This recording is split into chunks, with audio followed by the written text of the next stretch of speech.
আসসালামু আলাইকুম প্রিয় দর্শক। এই হলো মসজিদুল কুবা, এই পূর্ণাঙ্গ মসজিদ। একটু দূর থেকে তসবিটা নিতে হলো। 3টা গম্বুজ আছে।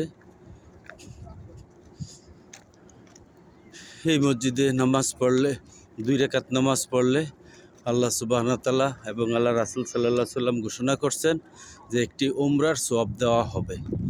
একটা উমরা করলে মক্কাতে গিয়ে যেই সওয়াব দান করা হয় সেই সওয়াব দান করা হবে, এবং সেটা আল্লাহ রাসূল ঘোষণা করে গিয়েছেন।